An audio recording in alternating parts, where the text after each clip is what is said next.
से पहले भी था, बाद में भी रहेगा, अभी भी है। ईश्वर अंश जीव अविनाशी।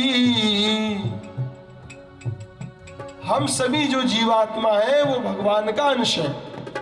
भगवान समुद्र है, हम उसकी एक बूंद है।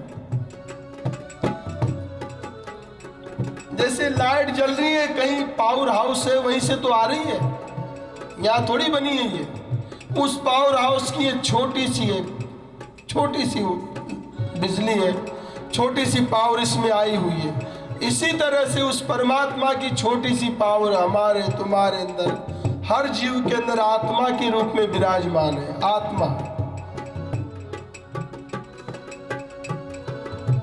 और उसके बिना जीव की कोई सत्ता नहीं। जब आत्मा चली जाती तो लोग कहते मुर्दा हो गया, मर गया।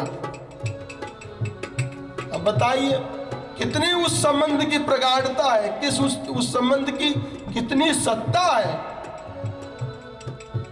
एक क्षण के लिए भी जब वो आत्मा चली जाती तो कोई रखना नहीं चाहता मुर्दे को घर में, चाहे कितना प्यारा पिता हो, कितनी प्यारी पत्नी हो, कितना प्यारा पुत्र हो, कौन रखना चाहता है मुर्दे को? नहीं तो उसमें क्या चला गया उसमें से? अभी भी वही हाथ है, वही आंख, वही चेहरा सुंदर जिससे तुम लिपटते चिपटते हो। अब क्यों नहीं लिपटते?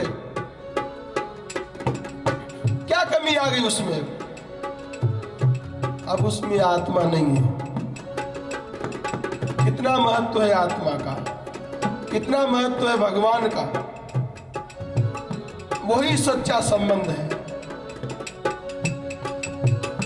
उससे संबंध जोड़ने के लिए झूठी दुनिया से करके किनारा, ले ले सच्चे प्रभु का सहारा, ले ले सच्चे प्रभु का सहारा। झूठी दुनिया का झूठा संबंध है, झूठी दुनिया का झूठा संबंध है। उसको हरदम आनंद ही आनंद है, आनंद उसको हरदम आनंद ही आनंद। ये कोई संबंध थोड़ी है। आज शादी हुई, 4 दिन बाद डिवोर्स हो गया।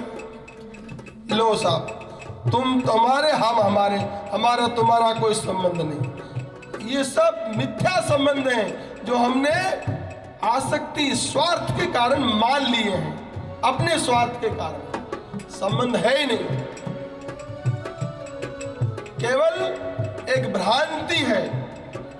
एक कर्तव्य पालन तो है पर संबंध नहीं है। परिवार है, पत्नी है तो उसके साथ भी अपना धर्म निभाइए, पुत्र है उसका भी पालन करिए, पर मन को मत फंसाइए। मन तो भगवान के लिए है, शरीर संसार के लिए है। समझिए, संसार क्या चाहता है?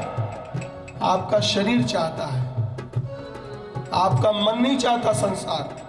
और भगवान आपका मन चाहता है, शरीर नहीं चाहता। आप पत्नी से कह दो हमारा मन हमने आपको दिया, और एक दिन भी उसके साथ बैठे मत, एक दिन भी बात मत करिए। क्या खुश होंगे घर वाले? नहीं होंगे। उनको शरीर चाहिए। ये संसार शरीर चाहता है। जब तक शरीर है तब तक इसका प्यार है, जब तक चलता फिरता है, ताकत है शरीर में, तब तक सब लोग प्रेम करते हैं। उसके बाद कुछ नहीं।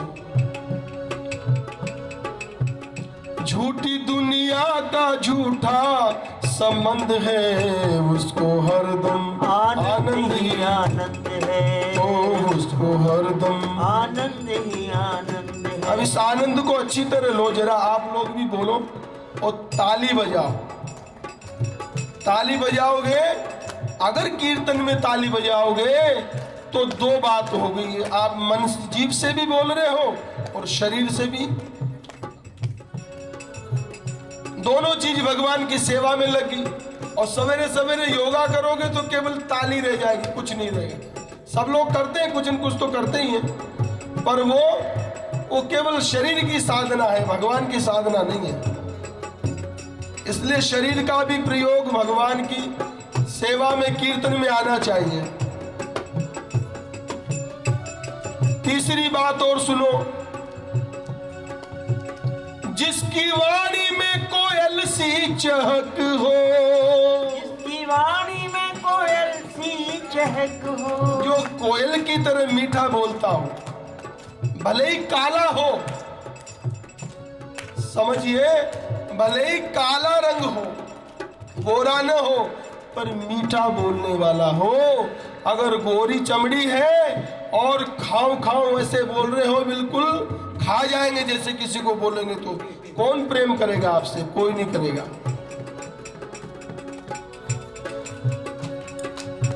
कोयल किसका धन नहीं, कागा किसका धन हरे। कौवा किसी का कुछ लेता है क्या? आपसे क्या लिया कौवा ने? कुछ नहीं। फिर भी आपको कौवा अच्छा नहीं लगता। कागा किसका धन हरे और कोयल किसको देती। कोयल कुछ देती है हमें? कुछ नहीं देती। हमारे लिए दोनों बराबर है, कौवा और कोयल।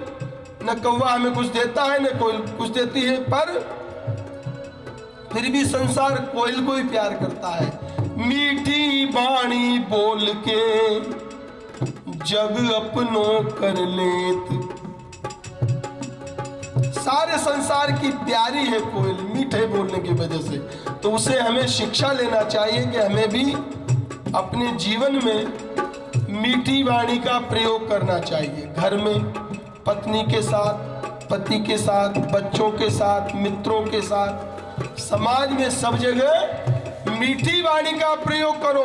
वो स्वामी तुलसीदास जी कहते हैं, तुलसी मीठे बचन से सुख उपजत चहुं ओर।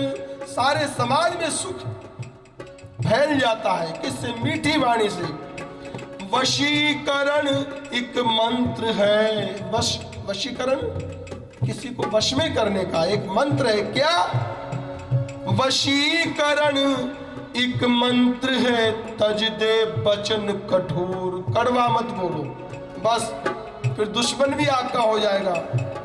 जिसकी वाणी में कोयल सी चहक हो, जिसकी वाणी में कोयल सी चहक हो, जिसके जीवन में फूल सी महक हो, जिसके जीवन में फूल सी महक हो, जीवन में सुगंध आ जाए। जैसे आप इत्र लगाते हैं, इत्र लगा के आप निकलिए, तो जो किसी के साथ में आप किसी से स्पर्श करके निकलेंगे तो उसको भी सुगंध हो जाएगी आपकी। किसी आदमी के पास, किसी के पास से भी गुजरेंगे, उसको लगेगा इसने सेंट लगा रखा, उसको भी खुशबू आ जाएगी। तो हमारे जीवन में इतनी सुगंध होना चाहिए कि सब लोग सुगंधित हो जाएं, अर्थात सब लोग अच्छे कर्मों में प्रवृत्त हो जाएं। अब तक तुलसीदास जी को तो गए 500 साल हो गए, पर हम लोग अब तक भी उनको प्रणाम करते हैं, अब तक भी उनको मानते हैं। क्यों? क्योंकि वो सुगंध भी गई नहीं।